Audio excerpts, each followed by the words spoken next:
This week on Ravens Report, find out who the Ravens nominee is for the Walter Payton Man of the Year Award. Plus, we launch a new legendary interview series. And the Ravens have a pretty good record coming off the bye week. So how do they best the Giants in the Big Apple? All that and more coming up on Ravens Report. He's to the 15, 10, 5, touchdown Ravens! They're dancing in the aisles! Oh, what a scene we have at M&T!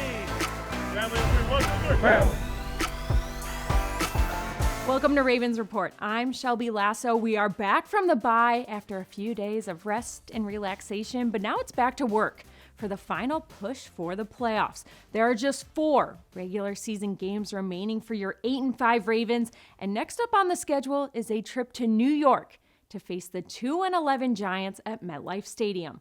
Sunday's matchup also marks the first of 3 games in 11 days. It's a crucial stretch of the schedule as the Ravens are still looking for a spot in the playoffs and a chance to capture the AFC North title. Kyle Hamilton said it best. They remember what you do in December. But in December, it's not just about what you do on the football field. It's also about giving back to the Baltimore community during the holiday season. One player who personifies being a Raven on and off the field is linebacker Roquan Smith. And to recognize the work he does throughout Charm City, Roquan was nominated as the Ravens' 2024 Walter Payton Man of the Year. This is the second straight year Roquan has been the Ravens representative, so let's take a look at the moment he found out he was once again nominated for this prestigious honor. This is a pretty awesome deal right here. As we take a little turn our attention to the Walter Payton NFL Man of the Year Award. I got some notes on this award. It's considered the league's most prestigious honor that a player can get. And it recognizes a current NFL player on each team and in the league for outstanding community service activities on and off the field and excellence on the field. You're going to do both. You get this one, okay? So here's what they say about the ideal Walter Payton NFL Man of the Year. Our player will be nominated for the NFL Man of the Year Award. Shows dedication and commitment to community efforts this year and in years past. Demonstrates consistency and positive character and models a lifestyle of giving back. Demonstrates excellence on the field. All right? So I'm gonna tell you what this player does after I announce the player. But the 2024 Ravens Man of the Year nominee will be Roquan Smith. Okay.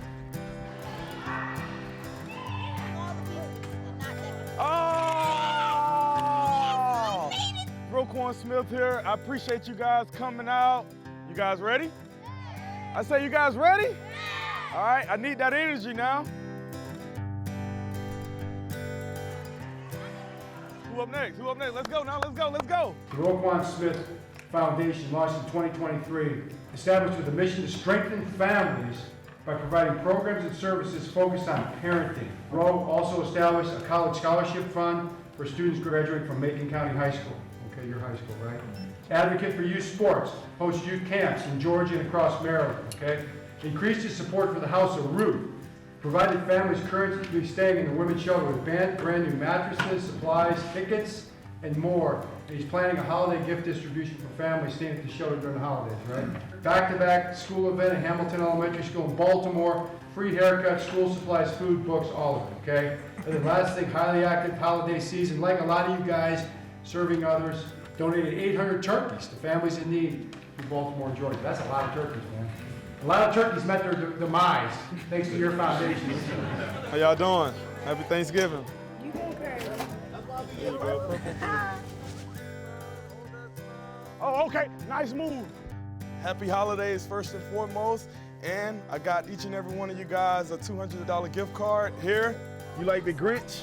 Extremely grateful to be in this position, to be nominated for the Walter Payton Man of the Year and playing in Chicago, and just knowing what that name means and the legacy that he brings us to even be associated with him. Like, that speaks volume. But growing up in a real small town, it was like always about giving back, and it takes a village to like raise a kid or raise anyone in general. And I've always lived by that, and I just always told myself, regardless of where I go in life, you know, how much money I make or how little money I make, I always want to give back to those that are in lesser situations than I am, and like that old saying, like, people will never forget how you made them feel, in a sense. So, and like what brings joy to me is just truly seeing kids, a mom that's struggling, trying to make ends meet, and I've seen that before. So just being able to lend a helping hand, just be that smile that I can bring to someone's face, and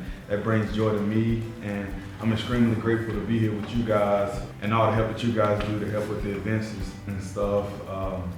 And it's a great organization from top to bottom, the way you guys get out in the community with the community relations and things of that nature. So I'm just extremely grateful and honored to be in this position. So appreciate you guys.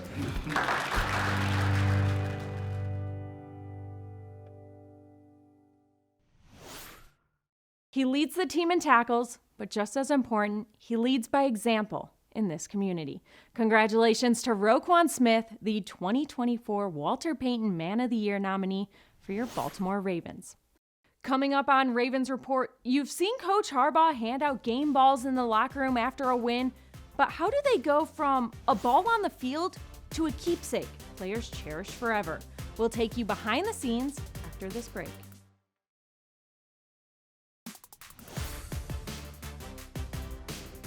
Ravens Report is brought to you by MedStar Health, the trusted medical team of the Baltimore Ravens and you.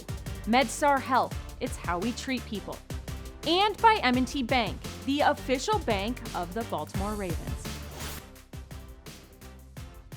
Welcome back to Ravens Report. It's week 15. The Ravens are coming off the latest bye week possible in the NFL and are now preparing for a 2-win Giants team on the road in the Big Apple. Under John Harbaugh, the Ravens are 13-3 in games that immediately follow their bye week, and they're hoping to add to that winning percentage on Sunday. And with a win comes a victorious locker room, where Harbs hands out game balls to the top performers, as we've shown you many times on this show before.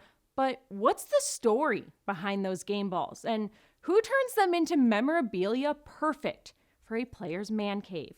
Let's find out in this feature from Ravens Wired.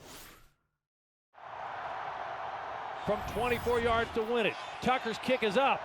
It is good! And the Ravens have won in overtime in Cincinnati. The Hayes in the barn. And the Ravens have defeated the Bengals in the wildest of ways. How about game winner, game tire, game winner, Justin Tucker. Recognition is everything, and a game ball kind of in the NFL is the ultimate recognition. But I need a game ball to one guy. Yeah, we're gonna give 2 game balls out, 3 game balls, okay? One guy that made the play of the game at the end of the game to win us the football game. It's fun.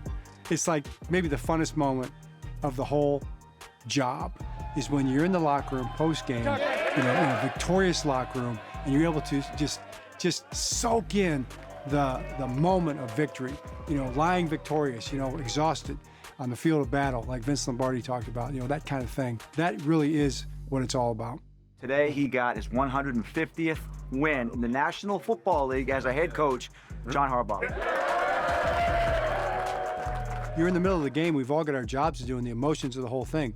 And I've got to kind of collect a little bit and figure out, okay, what just happened? What were the key moments of the game? And Chad Steele does a great job, and he comes over and we talk about, what happened in the game. And he'll go through all the moments in the game and who made the plays and things like that. And we'll just kind of work it out from there. Sometimes you see a guy's face. I've decided to give out a game ball or two, and I'll see a guy's face, and I'm like, oh, he made that play. You're getting a game ball too, Hey, Marlon for the kick! Sometimes we let the players decide. I'm gonna give out one more ball. Who's your go-to? You tell me. I appreciate every game ball that I get.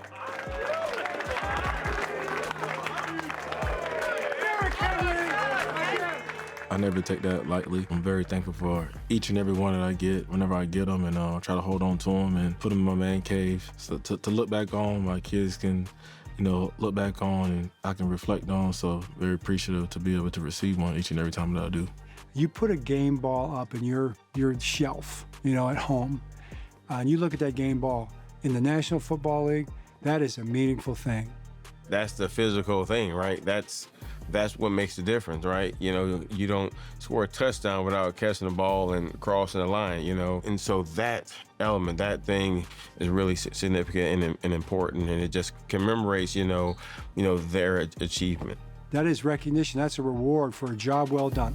Once we get them, the process is we'll collect them, we'll work with our in-house administrative assistant. She'll call it in, we'll send it to signs. We've been doing them since they came to town. And one of the equipment managers brought by one of Shannon Sharp's balls when he was a Bronco. And that was hand painted, and they asked if we could figure out a way to do something similar, and this is what we came up with. And this is going to take 2 to 3 coats of paint. What we have to do is put one coat on, let it sit for a few hours or overnight, and then the next day we have to come back and put a second or a third coat on. It depends. Some balls soak up more of the paint than others. When the ball is ready, what we'll do is we'll go ahead and we'll design on the computer the layout of the ball, and then once it's approved, we go ahead and we cut it out in the purple vinyl, and then you're left with this. Then once you have that, we go ahead and transfer tape that up, and then we'll go and cut it into shape. So I'm left with this, that way I can manipulate it on the ball. Go ahead and I find the center of the ball. That's why I have the little arrows, because this is a multi-step process where we first put it down lightly, and then we got to heat it up to push it into the dimples and everything.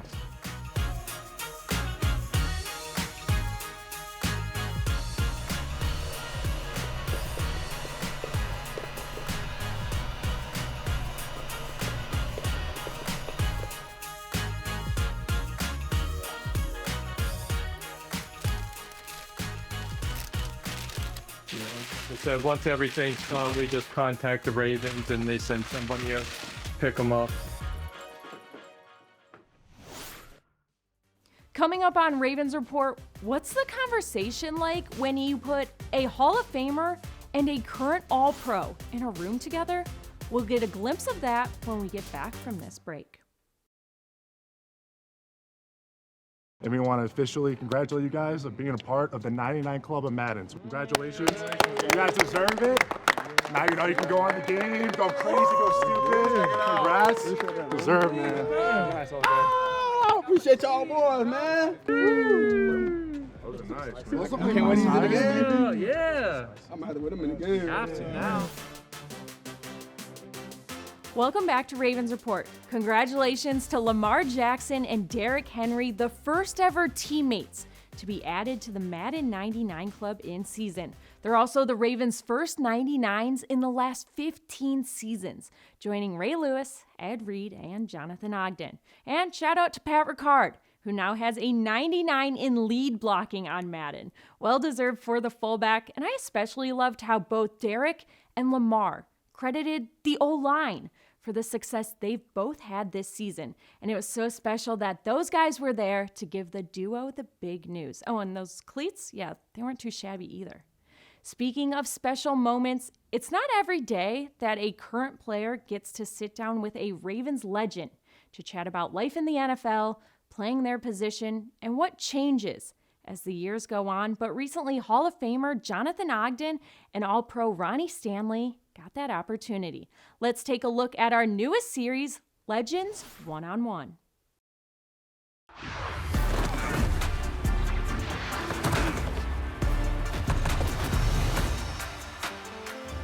The art of playing left tackle. Well, it's been a while since I've done it.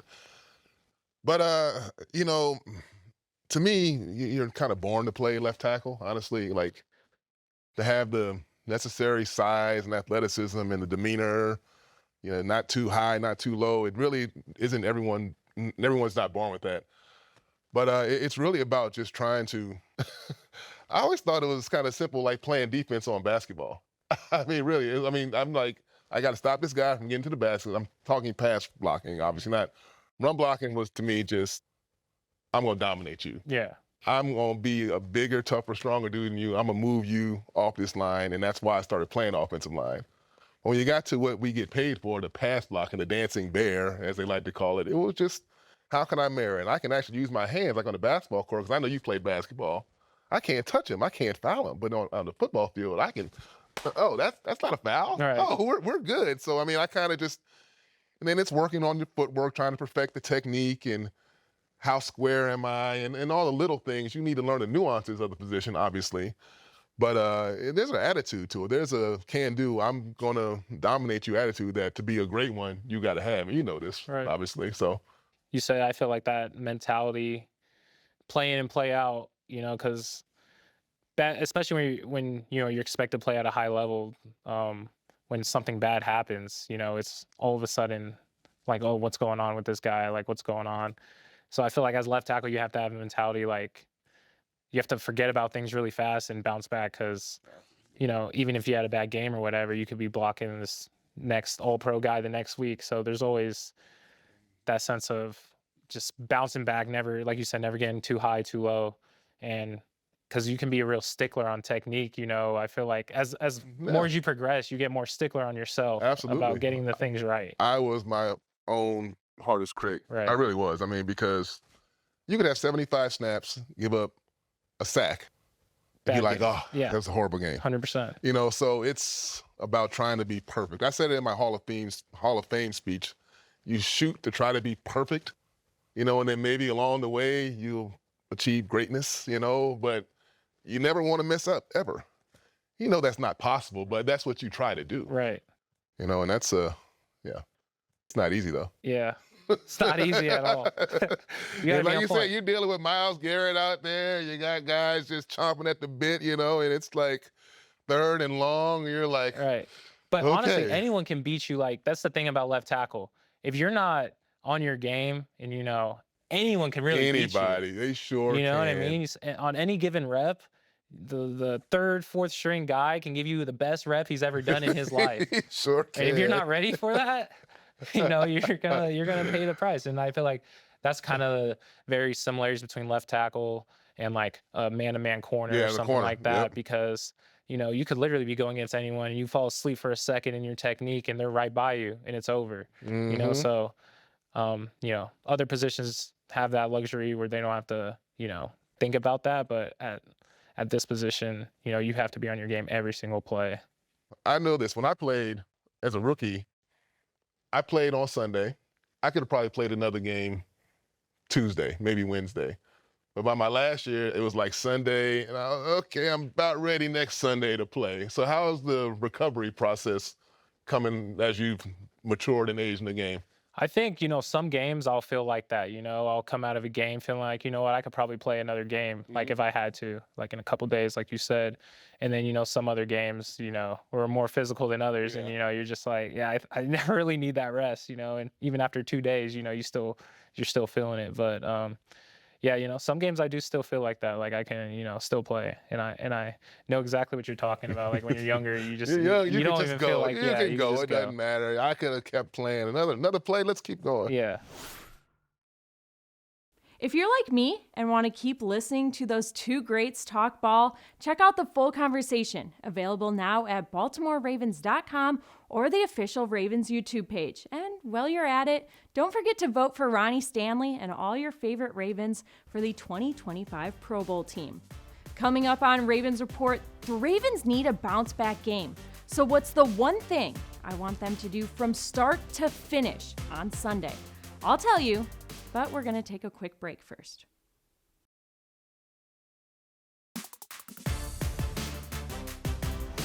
Welcome back to Ravens Report. Earlier this week after the bye, John Harbaugh said the season kind of begins now. The Ravens can still win the AFC North, they can still make the playoffs, and I believe this team has the talent to win the Super Bowl. But it all starts with taking care of business on Sunday in New York. On paper, this feels like a game the Ravens can use to get back on track after dropping 2 of the last 3 games before the bye. The Giants are 2-11 on an 8-game losing streak and haven't won a home game yet this season. But the Ravens can't overlook this game. And going into the bye after a tough loss at home, This team is focused on being 1-0 this week, no matter who they're facing. For the offense, the Giants' run defense, ranked in the bottom 3 in the NFL, is going to have a hard time stopping this Ravens' potent rushing attack. I've said it once, and I'm going to keep saying it. Good things happen when Derrick Henry gets the football. I want to see the Ravens get the ground game going right away, and I don't want to see them take the foot off the gas until the clock hits 0. Let 8 and 22 wear the defense down, and then mix in some weapons down the field. Hearing him talk after the Eagles game and again this week after the bye, Lamar Jackson is hungry. He's ready to get back out there, and I'm pretty sure he would have played this game the day after the Eagles loss if he could have. So I think we're going to see a monster bounce back game from the QB, who is 23-2 in games starting against the NFC. Oh, and it'll also be Lamar's 100th career game in the NFL.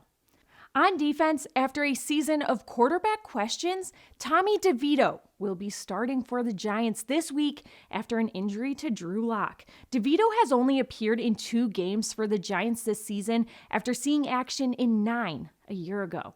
Now, the Giants' O-line has allowed over 40 sacks this season, so I want to see the Ravens' pass rush feast this week. Put Tommy in quick decision-making situations and force turnovers that get Lamar and the best offense in the NFL back on the field. And finally, the Ravens are still the worst in the league when it comes to penalties and penalty yards. So I want to see a clean, disciplined game in all 3 phases. Listen, 3 games in 11 days, it won't be easy. But to start it off with a dominant road victory to get back in the win column would give this team a lot of confidence leading into the AFC North battle at home against the Steelers next weekend. That's it for this edition of Ravens Report. We'll see you next week.